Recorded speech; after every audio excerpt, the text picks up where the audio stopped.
Aujourd'hui, c'est mathématiques avec Blanche. Tu fais quoi?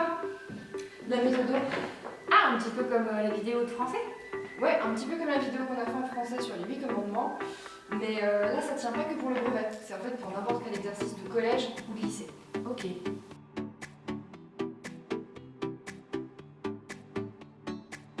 La consigne, tu reliras.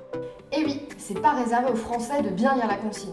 En mathématiques aussi, il faut bien faire attention à tous les termes de l'énoncé pour être sûr de ne pas passer à côté de ce qui est demandé.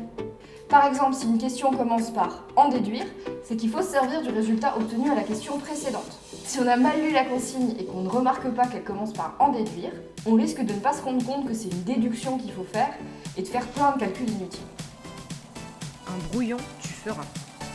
Pensez à utiliser votre brouillon. Beaucoup d'entre vous savent très bien raisonner et calculer dans leur tête, mais en situation d'examen ou d'exercice, nos repères ne sont plus les mêmes. Faire un brouillon vous fera sûrement gagner plus de temps qu'il ne vous en fera perdre. Écrire bien vos calculs au brouillon, ça ira toujours plus vite que de recommencer 12 fois le calcul dans votre tête pour être sûr. Vous limiterez aussi le risque d'erreur. On les remarque mieux quand elles sont écrites que quand elles sont dans notre tête. N'hésitez pas non plus à faire de petits schémas ou de petits graphiques si ça vous aide à visualiser ce qu'on vous demande ou ce que vous êtes en train de faire. Les théorèmes et propriétés, tu citeras. Lorsqu'une question le nécessite, pensez à utiliser les théorèmes ou les propriétés du cours et à les citer. Et par leur nom, quand elles en ont un, c'est encore mieux. Par le théorème de Pythagore, par le théorème de Thalès, par la propriété des droites parallèles, par exemple. Quand on met ça dans un exercice, ça fait tout de suite plus pro et maîtrisé.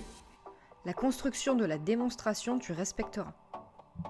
D'ailleurs, comment est-ce qu'on utilise correctement dans un exercice une propriété ou un théorème? Bien en utilisant la structure d'une démonstration.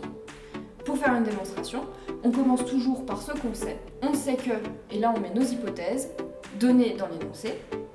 Or, ici on cite notre propriété ou notre théorème qui va relier nos hypothèses et notre conclusion. Donc, et on met le point final à notre démonstration. Tes étapes de calcul, tu détailleras. Pensez à détailler vos calculs. Déjà pour ne pas vous y perdre et ensuite parce que votre professeur il n'est pas dans votre tête.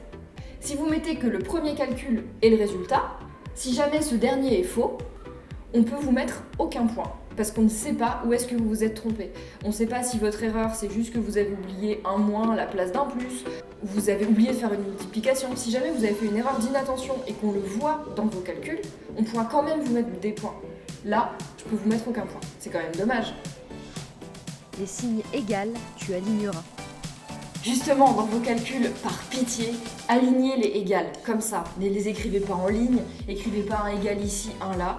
Alignez vos égales et alignez vos lignes de calcul. C'est tellement plus simple à corriger et on a tellement plus envie de vous mettre des points. Une phrase réponse, tu feras. Citer les propriétés, faire les calculs, c'est très bien. Mais il ne faut pas oublier de faire la phrase réponse, qui encore une fois n'est pas réservée aux Français. Tes pistes de recherche, tu écriras. Et finalement, si vous n'avez pas réussi à venir à bout de vos calculs, ou si votre résultat vous semble incohérent, ou même si vous avez eu du mal à commencer l'exercice parce que vous ne savez pas par où commencer, ne laissez pas un vide. Écrivez vos pistes de recherche, écrivez vos idées. Parfois, vous ne savez pas quoi en faire, mais vous avez des bonnes idées. Vous pourrez toujours gagner plus de points en ayant mis une petite idée qui est finalement pas mal et qui plaît au correcteur, plutôt qu'en laissant un blanc.